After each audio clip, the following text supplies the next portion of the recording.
हमारे पिया घर नहीं और हमें किसी का डर नहीं, यही कहावत इन दिनों सुजानगढ़ में चरितार्थ होती नजर आ रही है। दरअसल नगर परिषद में पिछले काफ़ी महीनों से आयुक्त का पद खाली है, जिसके चलते सरदार शहर आयुक्त मगराज डूडी को अतिरिक्त चार्ज दिया हुआ है। जाहिर सी बात है कि सुजानगढ़ में स्थायी आयुक्त नहीं होने से कर्मचारियों के साथ साथ ठेकेदारों की भी बल्ले बल्ले हो रखी है।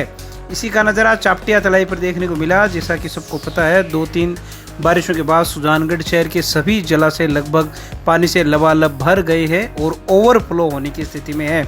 ऐसे में यह उम्मीद की जाती है कि पंप हाउस में लगी पानी की मोटरों को 24 घंटे कर्मचारियों द्वारा चलाया जावे, लेकिन चापटिया तलाई स्थित पंप हाउस पर सोमवार को दोपहर में जाकर देखने पर मोटर बंद पड़ी थी और एक कर्मचारी भी मौके पर बैठा था। कर्मचारी को मोटर बंद होने का कारण पूछने पर उसने बताया कि पहले लाइट नहीं थी, अब लाइट आ गई है, मोटर चालू करता हूं।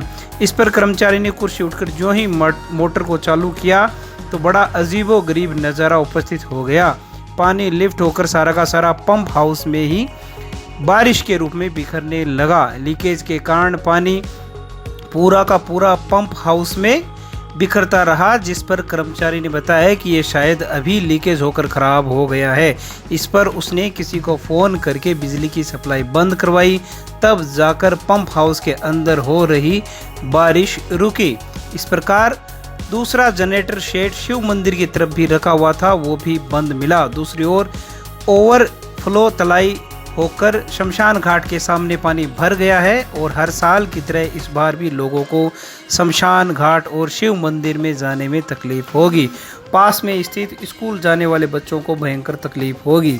भाजपा नेता कमल दहादीज से इस बारे में संपर्क करने पर उन्होंने बताया कि तलाई का पानी टूटने में वक्त लगेगा, इसलिए इस बार भी हर साल की तरह अस्थायी पुल का निर्माण मुझे करवाना पड़ेगा, क्योंकि मंदिर, स्कूल आदि जगहों पर जाने के लिए जनता को रास्ते की ज़रूरत पड़ती है। लेकिन हकीकत यह है कि मोटर चालू रखने के प्रति कर्मचारी अगर गंभीर होते तो ये हालात पैदा नहीं होते। इसी प्रकार के हालात नया बास स्थित त्रिशला पब्लिक स्कूल की गली अर्थात पुराने महेश्वरी भवन की गली में भी बने हुए हैं, जहां पर बरसाती पानी गली में भर तो गया है, लेकिन इस पानी की निकासी अगर टैंकर्स लगाकर नहीं की गई तो आने वाले कई दिनों तक यह पानी आम लोगों को परेशान करता रहेगा। सारे संसाधन होने के बावजूद भी अगर समय पर इनको इस्तेमाल करके इनकी उपयोगिता सुनिश्चित नहीं की जा रही है तो इसका सीधा सा एकमात्र कारण है पर्याप्त मॉनिटरिंग का अभाव, जिसका भी सीधा सा कारण है कि सुजानगढ़ नगर परिषद में स्थायी आयुक्त नहीं है। अब आम जनता को ये बात सोचनी चाहिए कि जब शहर में 2 बड़े राजनीतिक दलों के लोग आपको चारों तरफ राजनीति करते हुए मिल जाते हैं, तो ये लोग सुजानगढ़ में स्थायी नगर परिषद आयुक्त को लगाने की मांग सरकार से क्यों नहीं करते। जनता अपने नेताओं से ये जरूर पूछे कि जनता इतनी परेशान हो रही है और सरकार को इससे कोई फर्क क्यों नहीं पड़ रहा है। दोनों दलों में कोई सरकार से स्थायी आयुक्त लगाने की मांग क्यों नहीं कर रहा है। मामला सीधा सा है, नेताओं को केवल और केवल जनता की याद चुनाव के वक्त आती है।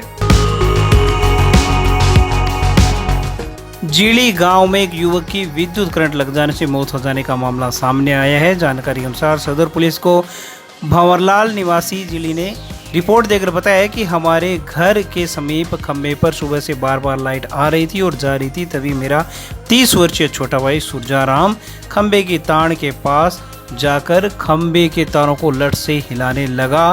तभी अचानक वह खंबे की तार से चिपक गया और बाद में उछलकर दूर गिर गया, जिसको बाद में लोगों की सहायता से सुजानगढ़ के बगड़िया अस्पताल लाया गया, जहां चिकित्सकों ने उसे मृत घोषित कर दिया। पुलिस ने आवश्यक कार्रवाई के बाद शव परिजनों को सौंप दिया है।